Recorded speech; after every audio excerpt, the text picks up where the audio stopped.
join. So welcome everyone. You're in Live Lounge 1 of Smarter Working Live conference. So my name is Cyrus Leung and I'm from the Government Property Agency's Workplace Experience team and the host for this Live Lounge session. So I'm very pleased to be joined by our guest speakers, Anne Burt, Head of Business Change at the Government Property Agency, and Ellison, our Workplace Geeks podcaster and co-founder and director of Audium.io. So welcome to you both. Good morning, Cyrus. Thanks for having us. Yes, thank you. So the theme of today of this Live Lounge actually surrounds the question of, what impact does smarter working have on workplace experience? How can ways of working impact the type of workplace experience we have?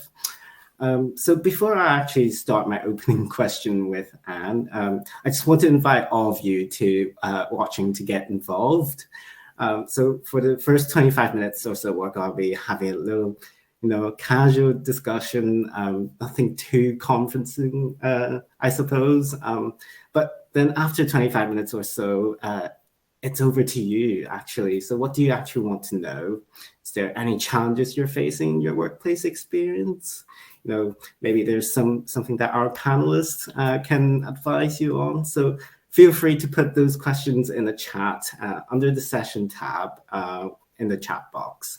We'll pick them up afterwards and we'll do our best to answer your questions this morning. So actually, let's get underway, Anne. So we talk about, smarter working and workplace experience, but let's get back to the basics. What is actually smarter working? Oh, that's a big, deep question to start with, Cyrus, isn't it? And I hope that people who are joining this are joining it because they're already probably working in a smarter working project or team or something. So we'll all have our own definitions of it, probably ourselves. But I think for me, smarter working is all about empowering individuals to make choices about how and where they deliver their job. And that's all about how can they make the right choice to deliver the right outcome for their team or their organization or their clients. It's all that connection between me as an individual, what am I delivering, what's the best outcome I can deliver, and how can I best deliver that? A lot of people will have looked at the British Standards Institute standard for smarter working, which was created in 2015, the PAS 3000 standard, which is kind of the industry benchmark, if you like. That's the kind of way that you can kind of look consistently across all sorts of different organisations to see how that can be measured. And within the Government Property Agency that I'm part of, we have been the home of the Smarter Working programme across the civil service, using that standard to support 41 different government departments and agencies to reach smarter working maturity. It's been probably a lot has changed since this was set up in 2018, but I think the principles of it are still there, and the 4 pillars that we put in place around smarter working, which were mentioned by Jez in his opening keynote speech this morning, I think still really ring true for everybody, don't they? So thinking about some of the ones that are probably more familiar to people will be about estate. People always associate smarter working with workplaces, don't they? And the space that we give people. Technology has been an absolutely fundamental enabler over the last few years. We would not have been able to do anything probably as a world without technology over the last few years. But I think the other 2 pillars for me are just as important and probably the most tricky ones to get right. So we have leadership and we have people and culture. And that's all around really thinking about how we build in trust and empowerment into our workplace models. So leaders role modeling the right behaviours, individuals feeling empowered to make the right choices about how they best work to deliver those outcomes. I think a lot of the time, particularly in the public sector, we really love rules for everything. And we get a lot of people asking us, going, have you got a smarter working policy you can give us? And unfortunately, I always have to say to people, smarter working is all about the individual. We can't possibly make a policy that suits 500,000 nearly individuals in the civil service. So my motto is tools, not rules. And that's what I've been trying to champion for the last few years. It's all around giving people a set of guidelines, a set of frameworks potentially that help guide those choices, but really pushing it back to the individual to make the right choices and trusting them in that respect. So I think probably people who think smarter working is a book full of things to check off on a checklist. I'd be interested to explore that with Ian, because I know we've got lots of people who want that kind of approach. That gives them confidence, that gives them certainty that they're meeting a standard. But actually, looking at it from the individual's point of view, smarter working is probably quite scary, because it's taking away a lot of that policy and process and handing the power back to individuals to let them make the right choice. That would be my summary of it in a nutshell, I think, Cyrus.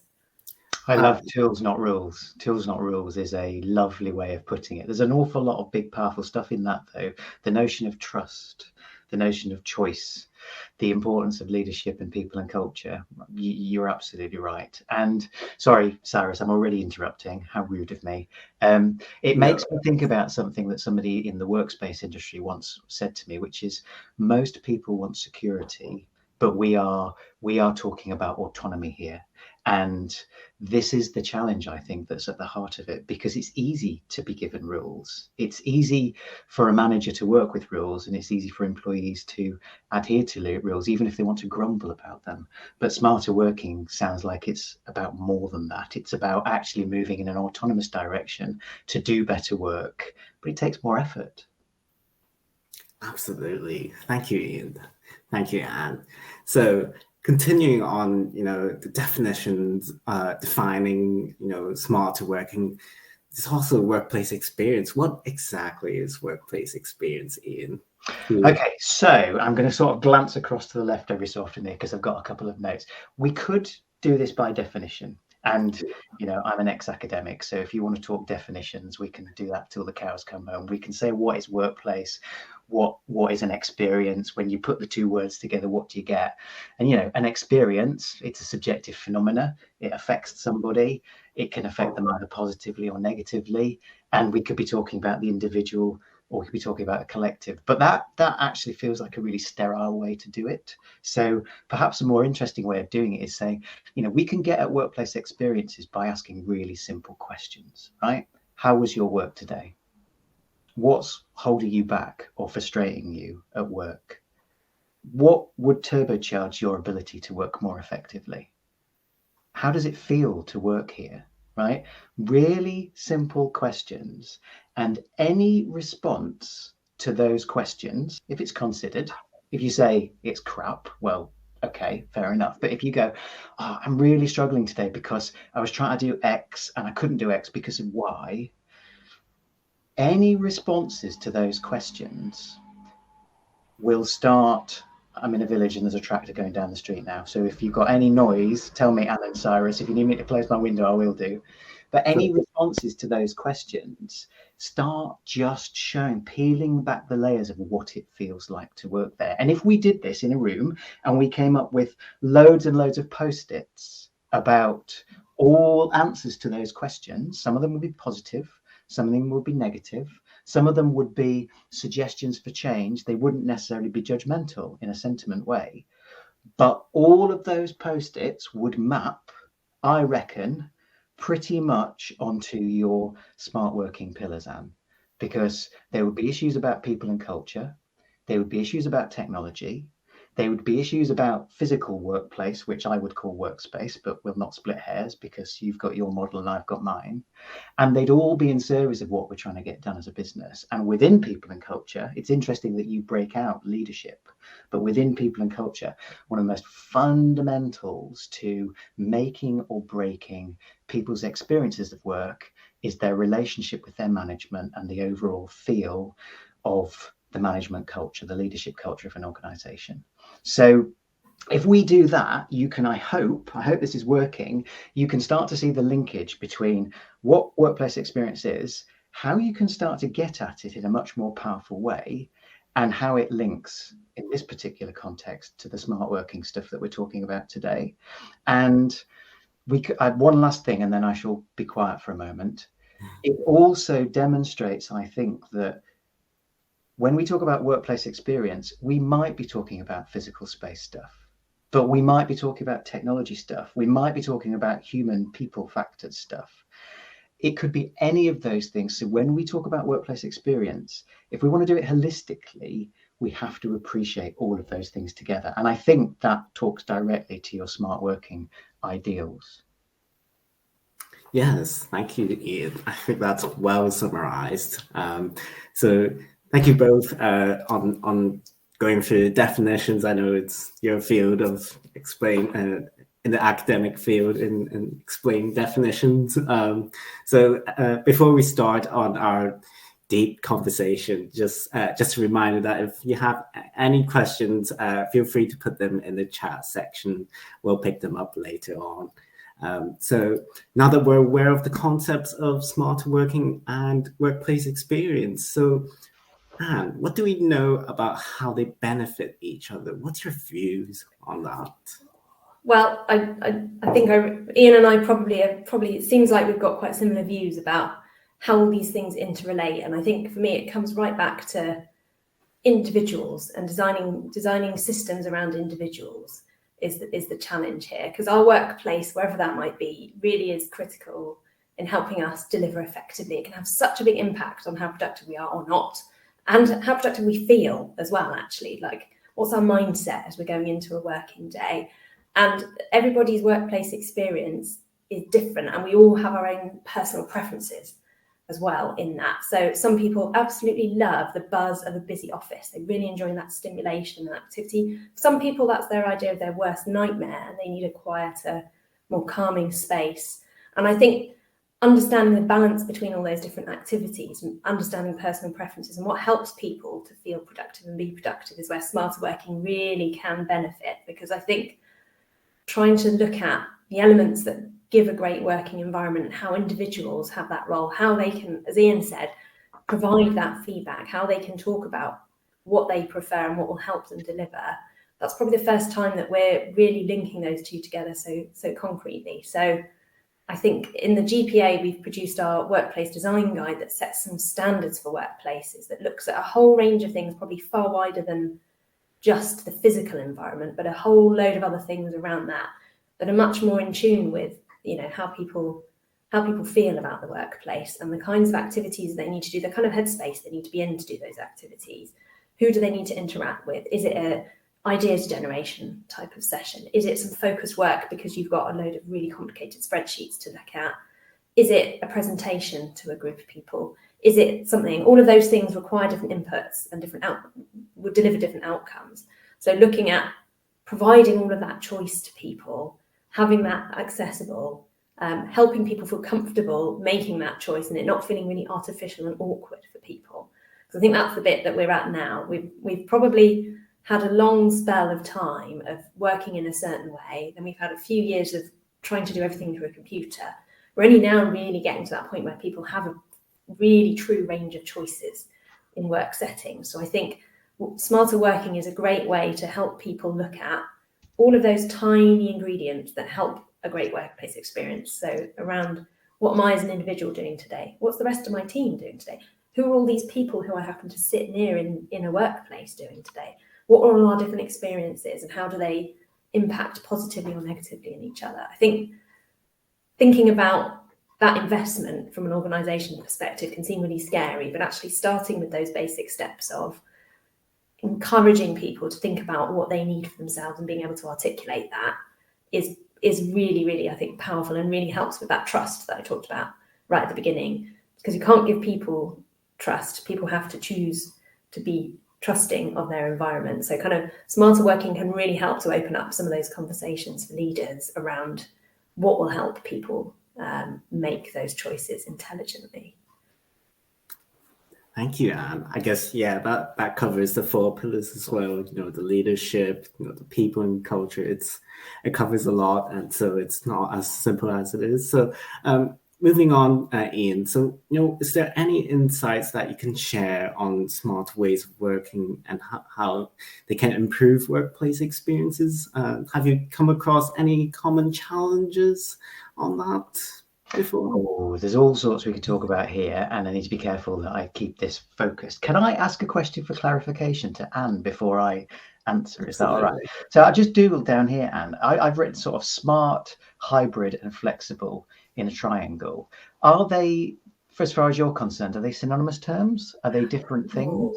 I love that question, because hybrid is something that has popped up on people's consciousness over the last couple of years. And to me, I always see hybrid as focusing very much on the place element of smarter working. Okay. Hybrid is about the physical place that you're doing your job and having that ability to, you know, have a mix of settings for doing it in. But to me, hybrid really just picks up that part, whereas smarter working is about all those other pillars too. And I think flexible working is an interesting one, because, you know, there are legal policy type rights for flexible working, which I'm really pleased that the government is baking that into law, hopefully imminently, to allow people that option. But that's something that, again, plays a role, because that's very much looking at the when of work, flexible working. I think those two probably, for me, pick up those aspects, but they don't necessarily look at the cultural side of it underneath, which is where smarter working kind of wraps itself around all of those. All right, so if I'm right in what I'm hearing, then you could plot them on a Venn diagram and then there would be overlaps, but hybrid is kind of about where, flexible is about when-ish, but other stuff as well. And smart working might underpin and enable, well, to be effective, it probably incorporates elements of where and when, but it's also about a methodology to set an organization up for success, to be able to do all of this stuff well.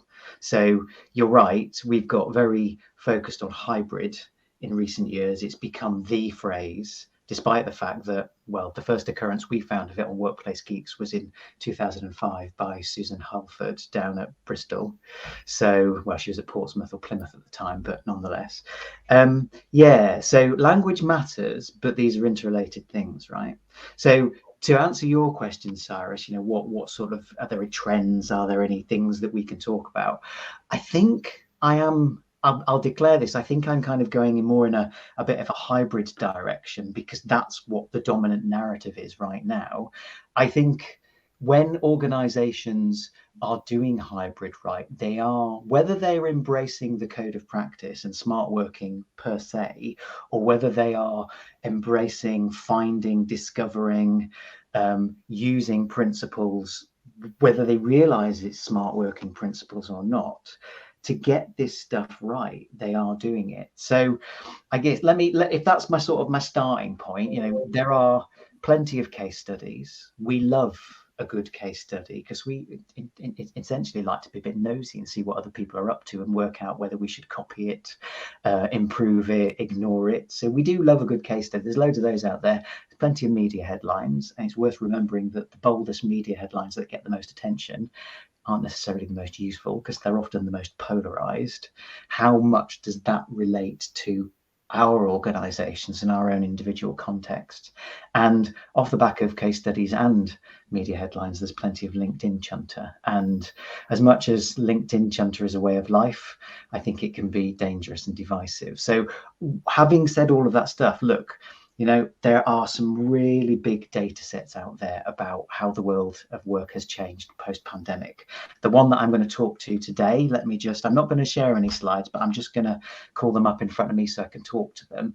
Ipsos and the World Economic Forum, recent piece of work, so 2022 piece of work, which is dead easy to find if you Google Ipsos World Economic Forum, you know, hybrid research.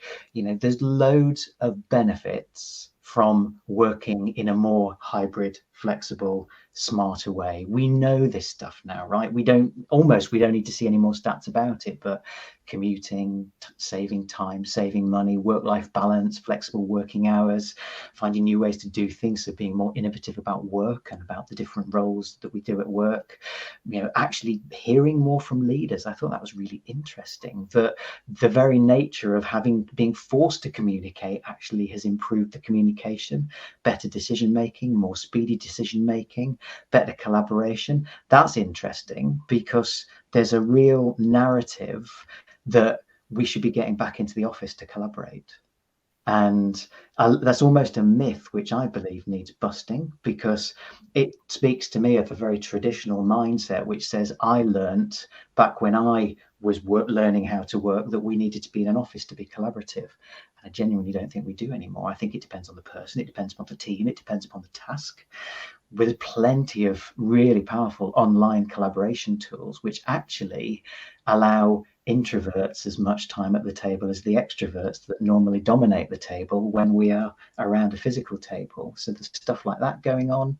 Is this all right? Is this interesting? Is this worth keeping talking to? Are you all right with it? I'm absolutely perfect with it. I mean, you've mentioned about the mindset of that. It leads me to a question, in terms of demographics. We always talk about people's experience in the workplace. They think, workplace is best for collaboration. Does this really, do you see differences in terms of age groups, in terms of their attitude towards that? For example, I would say I'm new to a workplace, and certainly I would see collaboration can be done many different ways. But do you see that demographic type of?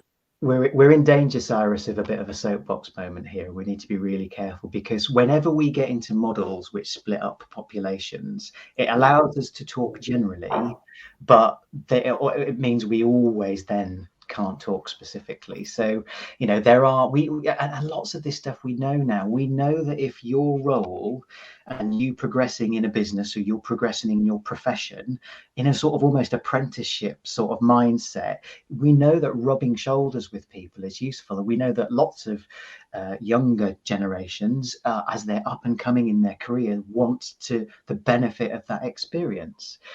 But that doesn't necessarily mean it has to happen in person in a particular space. We also know that, demographically, it depends which data set you look at, the younger generation don't necessarily have the luxury of spaces like this to be able to work really calmly and effectively at home. We know that they might be sharing. We know that, they might be in a sort of a one-room situation where they can't even ergonomically sit well. So there's lots of stuff like that, but these are kind of givens now. It takes me back to, it's the context of your own organization. You can look at these big headlines.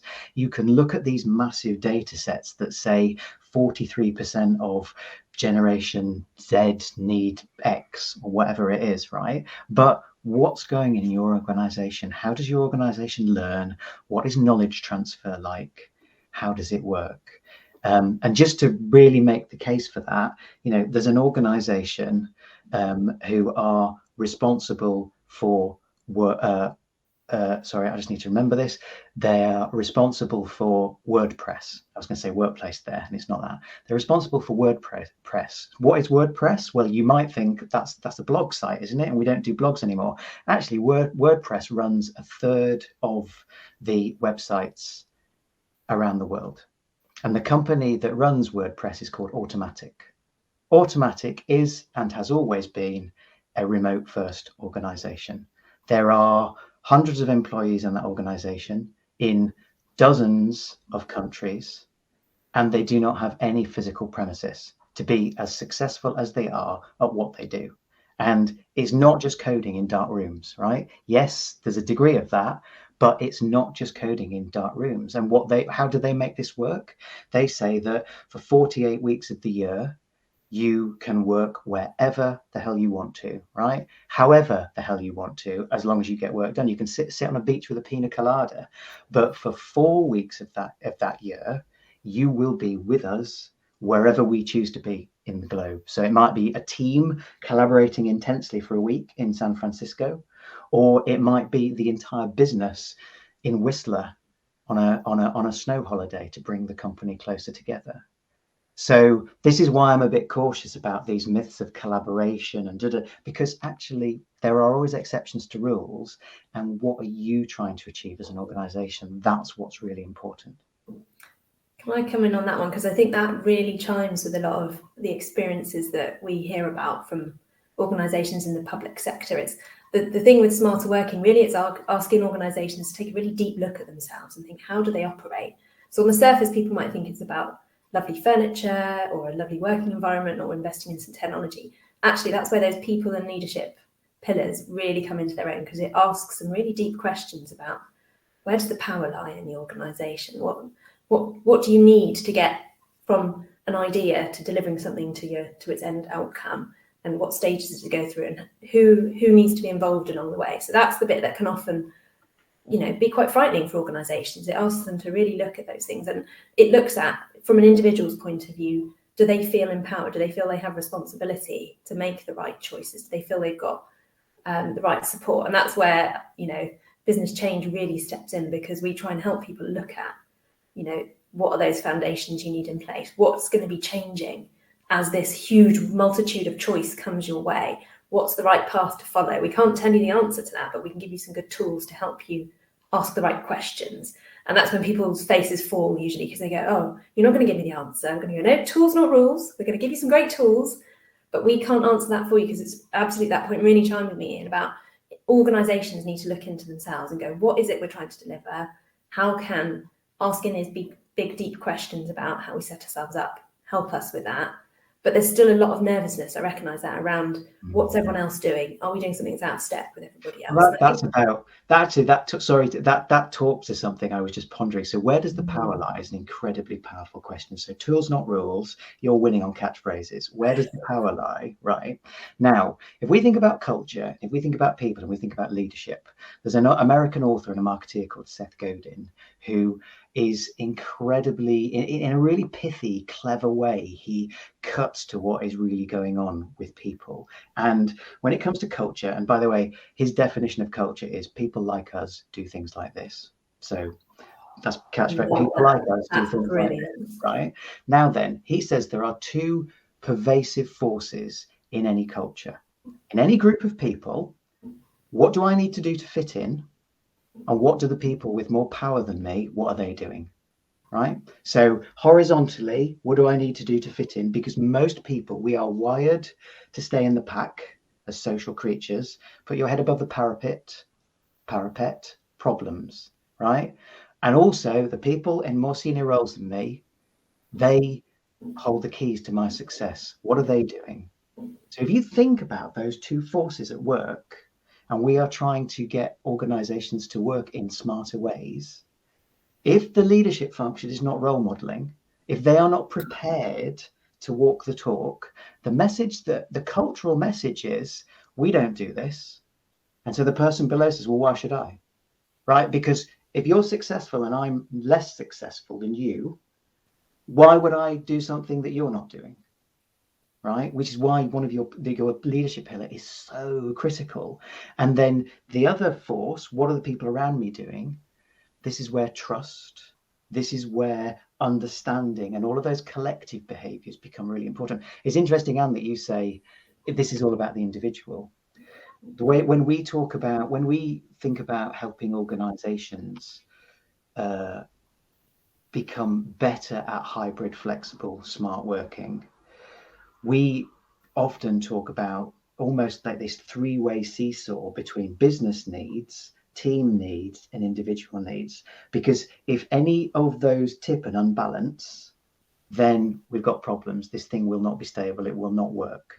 You have to balance those individual needs with your team needs, which means the only thing you can do is talk about it, which is where your smart working, what do you call them? Codes of practice, promises, people call them different things, but one of your tools, not rules, is for teams to come up with team charters or team promises. And we found that that's incredibly effective, because you're basically trying to start trying to start conversations between people for how they're going to make this thing work together, right?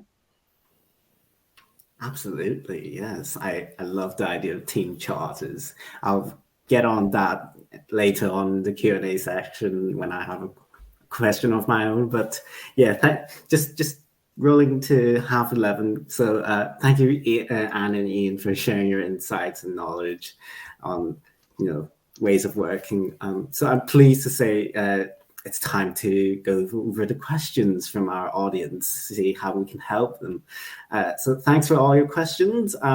Let's see how our panel can bring in their insights. So the first question I've seen is from Ruth Smethurst. She mentioned, I feel like there's been a shift in attitudes across the pandemic, from relief that we're not dependent on office to nervousness that the office is redundant, leading to mistrust of smart working the last year or so. Has the panel noticed this shift, and do you have any tips for managing this? Anne, could you jump in, or Ian? It feels like probably something that resonates, I imagine, with a lot of the audience. I'd be interested to know if anyone listening in has had that experience too, and what they've noticed. But I think, as I said before, this is a scary place for a lot of organisations to be in, and across the whole world, organisations have been at this point too. They're all at a new frontier of work and wondering what's the right thing to do. And the temptation is to jump into quite a short-term, let's do this, let's get everyone doing this, rather than, again, it's back to that conversation we were having earlier about what's the general culture of the organisation. Do you have a spirit of innovation, of trying things out, of approaching this from a test and learn mindset, of thinking, this is a global experiment we're all going through. Let's do some work. Let's encourage people to try different things and then collect the data back and see what it's telling us. It takes a brave organisation to do that. I recognise that. And a lot of people will probably be trying to look at signals from other people to think, what are other organisations doing on this front? And I think from the individual's point of view, if that's where your question was coming from, Ruth, because I was wondering, is this as an organisation or is this from individuals? How are they feeling? But from an individual's point of view, it's just the same journey. Going into the pandemic required a huge amount of change from people in a really short space of time. Coming out the other side and being faced with a whole different landscape of work is probably the biggest change we're all facing in our working careers so far. And Cyrus, hats off to you, because you have joined the workforce at a point where probably everybody around you is also learning at the same time. So we're on a level playing field, it feels like, in terms of we're all starting about this. So back to Ian's point, how are we having conversations about this? How are we making sure that within teams those conversations are happening, that people can talk about how they feel, about where they feel most effective at doing their work, where other people in their team feel most effective doing their work, where are the different work settings that help people, and having that dialogue. I think that's the bit, that would be my top tip, is just encouraging as many ways as you can to kind of try different things out, whether that's at a team level, slightly more organised as an organisation level with pilots and more formal things, but gathering that information back in and starting back with the teams and going, as teams, are teams talking about this? And are they really, finding ways to encourage people to share how they're feeling about it all? I think that's the only way you can start unpicking probably some of those shifts in attitude. But Ian, I don't know if you've experienced anything different outside the public sector that you could. Okay, well, I'm sort of pondering this in a couple of different ways, because I think that whether the office is redundant or not, I mean, that's one of those headline grabbing, the death of the office type perspectives, and real life is typically far less exciting than a big headline. So maybe the office is just a bit less useful rather than redundant for certain things. But I think when I say perspective, if you're a member of the organization trying to get your job done, right? What you're interested in is, are people telling me to get back to the office? Are people giving me the choice? I'm thinking here about Andy Lake's panorama of flexible working from, we're going back to normal. He basically has 4 positions on this. We're going back to normal. We're doing it in a controlled way, which is get your butt in the office for 3 days and then you can work from home for 2 days. And there's plenty of organizations that have clustered around that controlled way of working. There's a much more flexible, much more permissive way, which is, we'll give you the choice, but within some guidelines. And then there's the panacea, as far as you're concerned, Anne and Cyrus, which is true smart, right? Which is, it doesn't bloody well matter where work gets done, as long as work gets done to the best of our ability. So yeah, all of that, the roots of that is about communicating and knowing what's going on. But I think there's another interesting perspective here. And Ruth, I don't know what side of the fence you're on.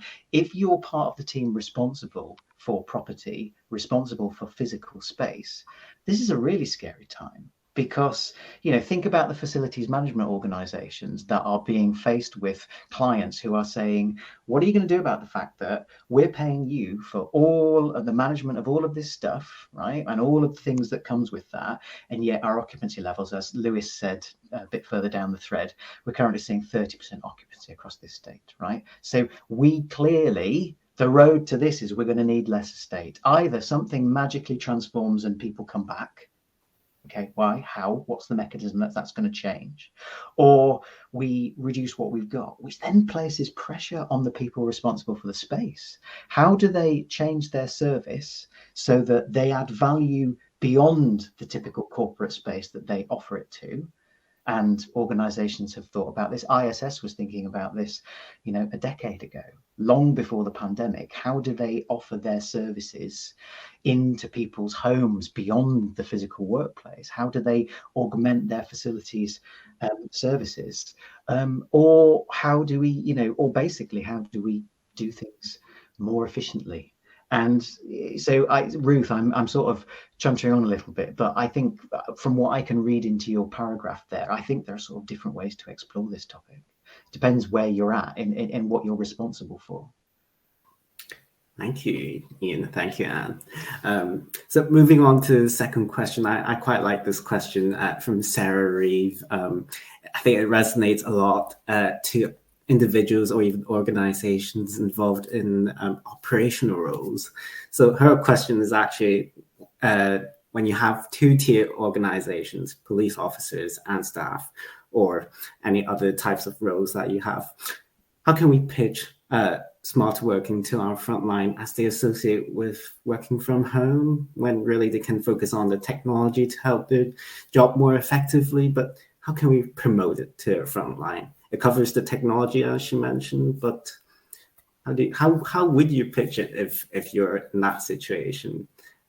Could I start with Anne?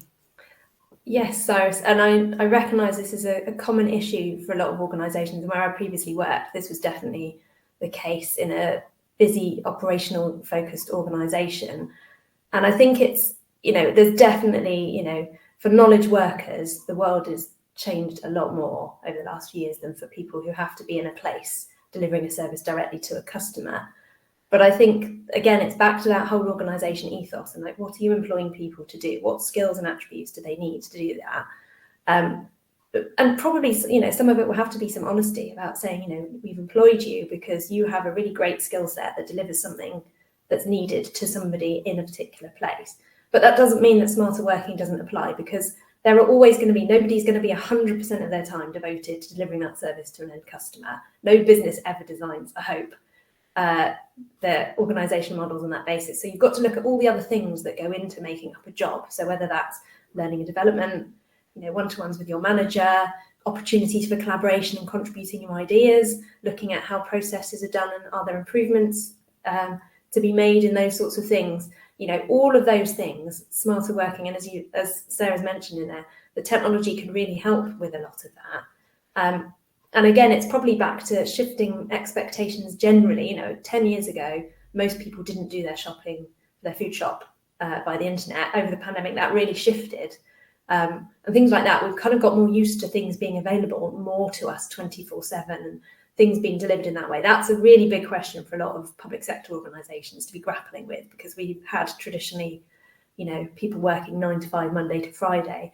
That's a really big part of it. And I know that, you know, that side of things is likely to be quite challenging for organisations, thinking about how can they be more flexible. But actually, it's back to that thing I keep saying all the time, is what conversations are you having with your staff about their work and how they like to do their work, and understanding their customers and how and where they best do that. Because I think it's treating people like adults and saying, you know, we've got this challenge, we need to deliver whatever it is to our customers. How can we best set ourselves up as an organisation to do that?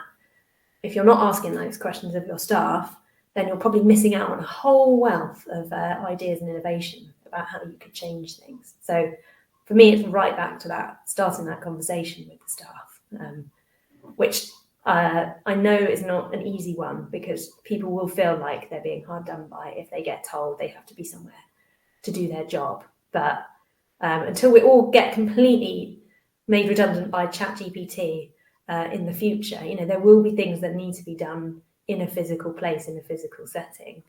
And I think looking at how else the organisation can encourage people and look at how do we keep great people, how are we going to attract people in the future, that whole conversation about talent, I think is, for me, the place to start on this. Thank you, Anne. Ian itching to come in. Ian. Yeah, I was just reflecting. If any of you folks have done your insights and you buy into that sort of personality stuff, that was a lovely green response from Anne there. That was very kind and very caring. I'm going to be a bit more red, right? And I'm going to draw on a couple of case studies from organisations that we were working with during the pandemic, which include both office folks, administrative professional services office folks, and also field engineers in a housing association, and field engineers in a mobile technology infrastructure capacity, right? And you know, the long and short of it is that the two words that are sort of in my head are equality and fairness. And we need to be mature about this, right? Because you cannot police the streets from your house. You cannot clean a building. Well, you might be able to in future with robots, right? And I'm not saying that that's not coming, right? You might be able to control things Minority Report wise, and you might be able to stay at home while you command the robots to do the stuff, right? But for the time being, you can't clean from your house. You can't run a reception, really, generally, most of the time from your house. You can't police the streets from your house. You can't repair antennas, people's plumbing from your house, right? But some roles can be done from your house or from a coffee shop or from wherever, right? When you take a role, right? That's what you sign up to do. That's the job that you've got. Now, that's not to say that smart working applies to people who work in offices and everybody else can bugger off, right? That's not what we're saying. And what we found with these two organizations, the Housing Association and the Telecoms Infrastructure Organization, was you can have really powerful conversations about more flexible, more hybrid, smarter working, right? Whatever the phrase is, but there are different ways to do things, right? You know, so field engineers, get them back earlier, get them home on a Friday lunchtime so that they can do their training rather than doing their training in a hotel until 10 o'clock one night and then turning up home at 6 o'clock on a Friday evening. There were lovely ways that you could listen to their schedules and their rhythms and their workload and make life better for them. Right? So that's flexibility, that's hybrid in a different guise, but it isn't the same as being able to stand here like we are having this virtual debate from our respective homes. It just isn't, and you've got to be honest about that. So if your starting point is everybody in your organization has to be treated equally, if we're going to be really honest, from a smart working perspective, you're sort of on a highway to nothing, a hiding to nought, right? Because there are, the whole point about this stuff is choice and trust means difference for different people. And you have to embrace that and you have to be honest about it. We have to be adults about this rather than parents and children. So there you go. I said it was going to be a red response. So if that's inflammatory, such is life. Not at all. I love that response. Thank you, Ian. Thank you, Anne. So I'm afraid that's the last question. Sorry if I didn't cover any of them, but if you still have questions, feel free to get in touch with Ian on LinkedIn. Or actually, we have a Q&A session later in the afternoon at 3 o'clock with our Government Property Agency Workplace Experience team. Where they will answer you any workplace experience related questions. So a huge thank you to Anne and Ian today for sharing your time and your insights this morning. I mean, I certainly feel inspired and motivated and see how we can all add value to everyone's workplace experience. So my call to action for everyone attending this session is to think about how you can add value to your workplace experience and perhaps, like Ian said, role model as a leader and advocate good culture. So don't forget to drop in our other content today, available at today's virtual conference. We have a Smarter Working Hackathon at 12 and followed by some very interesting panel conversations at 1:30. So on behalf of Government Property Agency and Gov News, thanks for joining us today at our Live Lounge session. I hope to see you later. Thank you, everyone.